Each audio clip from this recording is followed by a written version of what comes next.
African law enforcement agencies are today holding a high-level meeting with their counterparts from Eswatini. It's part of intensified efforts to combat cross-border crime.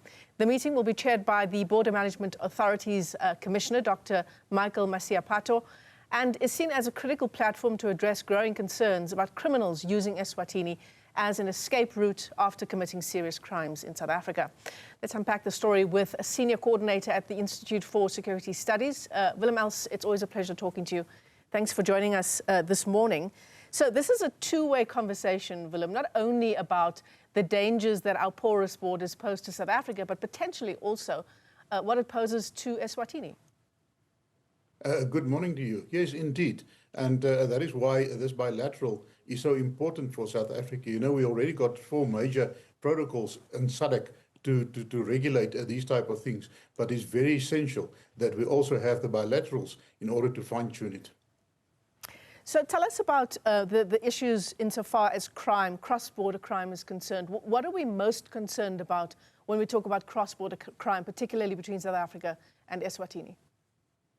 Yeah, we see that Eswatini became a focal point. You know, when they implemented this exact plan some time ago with Mozambique, the shift of these organized crime syndicates, they moved to the borders of Eswatini because they were not as affected as the Mozambican borders. So that is one of the reasons that it is so important here. But we also see that in a recent study of us, we also indicated that Eswatini especially is one of the major routes to smuggling out stolen vehicles from South Africa, but it also became a hub for the illegal immigrants to actually cross into South Africa, you know, through that porous border. Yeah, and when we think about Eswatini, obviously we think back to the murder of Kenan, aka Forbes, Willem, and the fact that there is still an extradition process underway, in fact, with that country.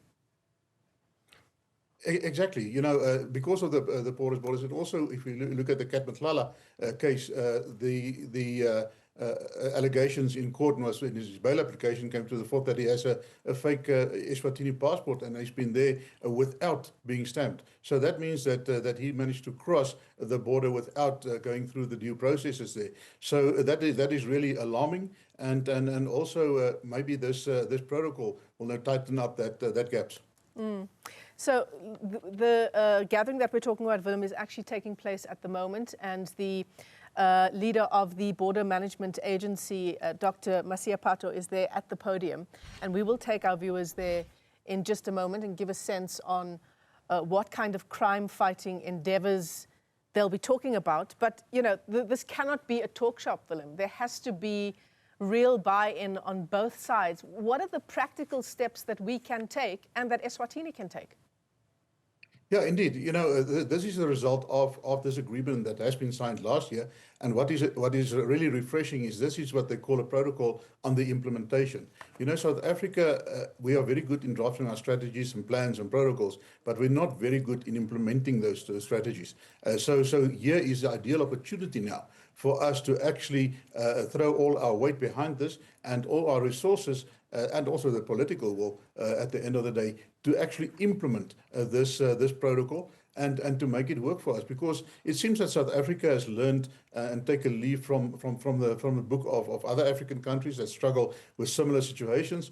And we see that one of the things that is also taken up in this protocol is the establishment of your single entry border post, and that means that you know, they combine the resources. It's only one process that they go through. The 2 immigration authorities work together in the same building, and they share their management directives, but also they pool the resources and they share intelligence and information. So we believe that is a step in the right direction. Yeah.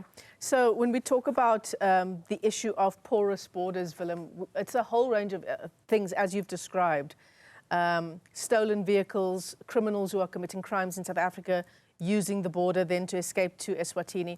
But it's also about illegal cigarettes, counterfeit goods, drugs. And then there's the other issue of corruption and bribery that criminal syndicates are able to perpetrate through border management officials. That surely must be one of the hardest nuts to crack. Indeed, if you look at especially the tobacco, illegal tobacco industry, they say that the value that is lost by South Africa is about 30 billion rand per year, and that is just one of the challenges that we face there. The biggest challenge that we have, is not only that our borders are unmanned and we don't have patrols and there are no fences, etc. The biggest challenge that we have is that human interface with what we call state embedded actors that are being compromised, and that is basically your officials that are corrupted, and then they facilitate these illegal activities. And your challenge with that is, these organized crime syndicates, they sit with obscene amounts of money, and they relentlessly target these officials, and at the moment they got them with something small, of course, then they own them, and then it is business as usual for them.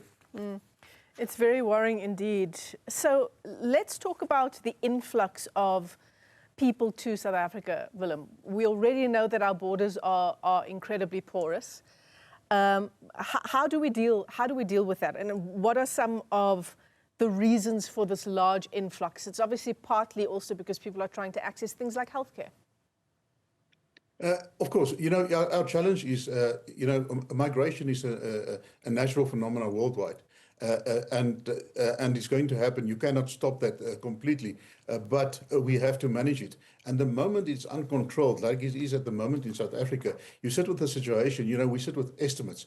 They say that we got between 3 and 5 million, some estimations are up to 8 million illegal immigrants that are in South Africa that are unaccounted. We don't know where they are. Our law enforcement don't know where they are. They don't have biometrics on them. And apart from a crime perspective, that if some of these criminals now perpetrate, or these people perpetrate a crime, you don't have anything to go on with them, and the police struggle with their investigations. But also, it places an additional strain, of course, on our resources. We already, the government is struggling to produce or to deliver the social goods in the term of healthcare and all the other social goods that they have to deliver in terms of their contract with the people. And now the immigrants undoubtedly place an additional strain on them. So what we need to do here, we need to really get on top of this. We need to control it. We need to put up hurdles and barriers in order to start to regulate this migration crisis of us. Then we can do plan, and also we can mitigate the impact. There was talk some time ago, Willem, about having border management authorities with cameras attached to their body armor. Very much like police have cameras attached in their body armor, so that we can go back and an incident happens, we can go back, we can have a look at that footage. Where are we at with that? Was that also just another talk shop? Well, it was actually mentioned by the management of the Border Management Authority that they're going to do that. They're going to implement. The minister also indicated that that's one of their priorities. But unfortunately, when it comes to something like this, there's a tender process and there's a process of implementation. But that is one of the best strategies worldwide in order to curb corruption. So it's a step in the right direction. And so once it is rolled out, we believe that it will make an impact in curbing corruption. Yeah, and then the other issue is obviously coming down hard on corruption. We don't need investigations. If there's evidence that you have received a bribe, solicited a bribe, that person needs to go. Of course, the rule of law needs to be re-established in that direction, and also there must be consequences. If there are no consequences, it does not serve as a deterrent for prospective criminals in order to participate and to engage in that. So that is one of your main deterrence factors when it comes to crime prevention, and that there must be consequences. Willem Els is with the Institute for Security Studies. Willem, as always, thanks for your time on the AM report this morning.